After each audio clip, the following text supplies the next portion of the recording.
প্রিয় শিক্ষার্থী বন্ধুরা, আশা করি তোমরা সবাই ভালো আছো। আল্লাহর রহমতে আমি ভালো আছি।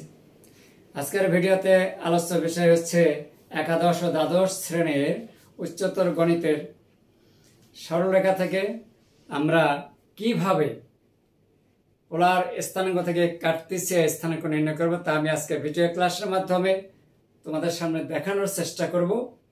যদি তোমরা ভিডিওটি শুরু থেকে শেষ পর্যন্ত দেখো, ইনশাআল্লাহ তোমরা খুব সহজভাবে বুঝতে পারবে, কোনো সমস্যা হবে না, তোমাদের যথেষ্ট উপকার হবে।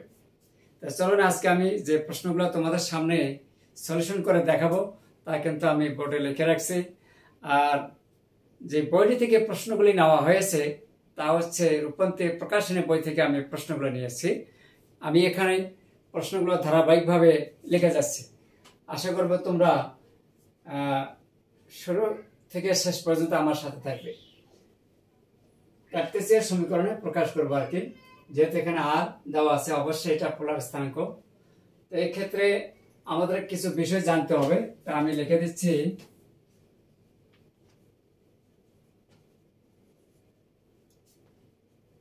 সূত্র 1 নম্বরে আছে, আমরা জানি x = r cos θ, 2 নম্বর y = r sin θ, 3 নম্বরে r² সমান আমরা x² y² এবং 4 নম্বর সমান আমরা লিখব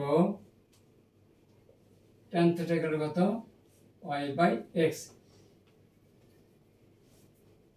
এইটুকু জানলে আমরা এখান থেকে প্রশ্নগুলোর উত্তর করতে পারবো। যাদের জানা আছে তাদেরকে অনেক অনেক ধন্যবাদ। আর যাদের জানা নাই, আমি তাদের জন্য ডান পাশে সূত্রগুলো লিখে দিয়েছি। তোমরা চাইলে এখান থেকে দেখে তোমরা একটা আয়ত্ত করে নেবে, তাহলে তোমাদের অঙ্কগুলো বুঝতে সুবিধা হবে, ইনশাআল্লাহ কোনো সমস্যা হবে না।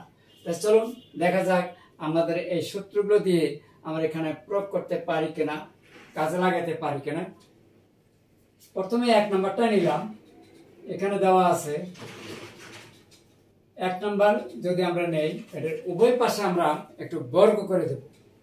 উভয় পাশে কি করব, বর্গ করব। তাহলে বর্গ করে আমরা এখানে পাবো r² কত, a²।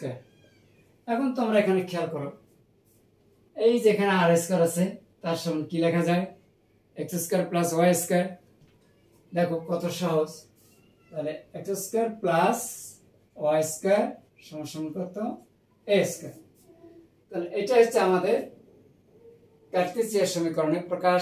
অর্থাৎ কার্তেশীয় সমীকরণটা কিভাবে হবে, যদি যে সমীকরণের মাধ্যমে আমরা যদি xy এর মাধ্যমে প্রকাশ করতে পারি, তাহলে এটাই কিন্তু আমাদের কার্তেশীয় সমীকরণ হবে। যেহেতু আমাদের কার্তেশীয় স্থানাঙ্ক হচ্ছে x, y আর পোলার স্থানাঙ্ক হচ্ছে r, θ। তাহলে যে সমীকরণের মধ্যে r এবং θ থাকবে এটাকে আমরা পোলার সমীকরণ বলবো।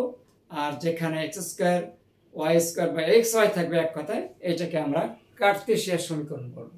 তাহলে দেখো কিন্তু আমাদের এখানে এসে গেছে, এটা একটা কার্তেশীয় সমীকরণ প্রকাশ হয়ে গেল। এরপরে আমরা 2 নম্বরটা নিলাম। এখানে দেওয়া আছে r² a sin 2θ।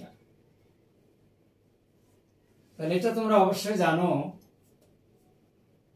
যে এখানে r² আছে a, তাহলে এখানে sin 2θ সমান আমরা কি জানি, 2 sin θ cos θ, sin 2a সূত্র। sin 2a সমান লেখা যাবে 2 sin θ cos θ, সূত্র হচ্ছে 2 sin θ cos θ সমান লেখা যায় sin 2θ। তাহলে sin 2θ সমান কি লেখা যায়, 2 sin θ cos θ। তাহলে আমাদের এখানে sin 2θ ছিল, এর পরিবর্তে আমরা লিখতে পেরেছি 2 sin cos a, 2 sin cos a। এখন যদি আমরা এখানে একটা সূত্র প্রয়োগ করতে চাই, তাহলে এখানে কিছু আমাদের ঘাটতি আছে, কম আছে।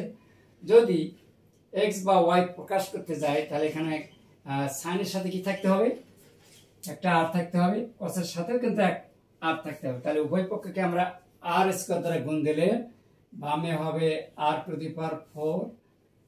a 2a নিলাম, এখানে হবে r sin θ ইন্টু আর কস থিটা।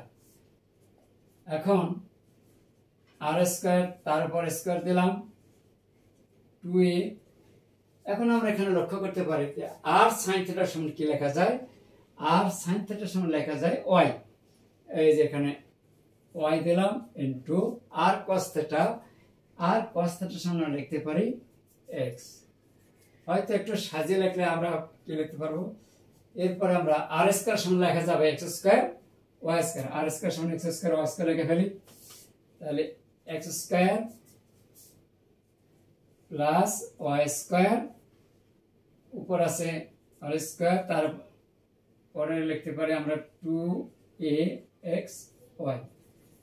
এই হচ্ছে আমাদের 2 নম্বরের কার্তেসীয় সমীকরণের প্রকাশ। দেখো এখানে সমীকরণের মধ্যে শুধু x y আছে, সাথে 2a আছে ইত্যাদি। এটা হচ্ছে আমাদের কার্তেসীয় সমীকরণের প্রকাশ। আশা করি তোমরা বুঝতে পেরেছো। এরপরে আমরা চলে যাব 3 নম্বরে। 3 নম্বর চলে যাই, সূত্রটা মুছে দিলাম। 3 নম্বর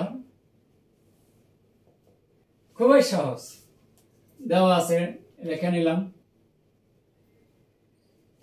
আর ইন্টু 1 প্লাস কস থিটা সমান সমান 2, বা আর দ্বারা ভিতরে গুণ দেই, তাহলে হবে আর প্লাস আর কস থিটা, ডাইনে আছে 2। এই যে এখানে আর কস থিটা পাওয়া গেল, তাহলে আর কস থিটার পরিবর্তে আমরা কি লিখব, অবশ্যই এক্স লিখব। তাহলে এখানে আর প্লাস এক্স ইকুয়াল কত 2। এখন এই এক্স কে আমরা ডান পাশে নিয়ে যাই, তাহলে মাইনাস হয়ে যাবে, বামে থাকে আর ডান পাশে 2 মাইনাস এক্স। এখন আমরা উভয় পাশে বর্গ করব। ক্লিয়ার? আশা করি তোমরা বুঝতে পারছো। তাহলে উভয় পাশে যদি এখন বর্গ করে, বামে হবে আর স্কয়ার, ডাইনে হবে 2 মাইনাস এক্স হোল স্কয়ার। কত সহজ। এখন আমরা আর স্কয়ার পরিবর্তে কি লিখতে পারি, x square plus y square, 3 number সূত্র। এবং ডান পাশে লেখা যায় একদম সহজ একটা সূত্র, 2 মাইনাস এক্স অর্থাৎ a minus b whole square সূত্র লিখবো। তবে a মাইনাস হোল স্কয়ার সূত্র অবশ্যই তোমরা জানো। এখানে আমরা একবার ডাইরেক্ট ফলাফল লিখতেছি, 2 এর উপর স্কয়ার করলে 4 হবে, সূত্রের 2 4, সাথে আছে x 4x plus x square, উভয় পাশে এক্স স্কয়ার ওয়াই স্কয়ার কাটা। তাহলে এখন বামে কি লেখা যায়, ওয়াই স্কয়ার, আর ডান পাশে থাকে 4 মাইনাস 4x।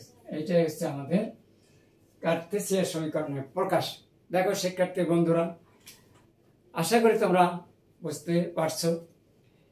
এই ভিডিও ক্লাসটি তোমাদের কাছে কেমন লেগেছে তা কিন্তু অবশ্যই কমেন্টসের মাধ্যমে জানিয়ে দেবে। সেই সাথে অন্যদেরকে একটু জানার জন্য শেয়ার করে দেবে। একটু শেয়ার করে দিলে তো আর কোনো ক্ষতি নাই, বা তোমাদের তো কোনো লস নেই, তোমরা চাইলে দিতে পারো।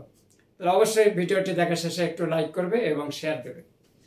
আর যারা আমার এই ভিডিও ক্লাসটি যারা ইউটিউব চ্যানেল থেকে দেখছো, চ্যানেলটির নাম আছে ম্যাথ ড্রিমস লাইট, সার্চ দিলে তোমরা পেয়ে যাবে। যারা হয়তো এখনো সাবস্ক্রাইব করোনি তারা দেরি না করে একটা সাবস্ক্রাইব করে দেবে। ধন্যবাদ সবাইকে, ভালো থাকবেন, সুস্থ থাকবেন, আল্লাহ হাফেজ।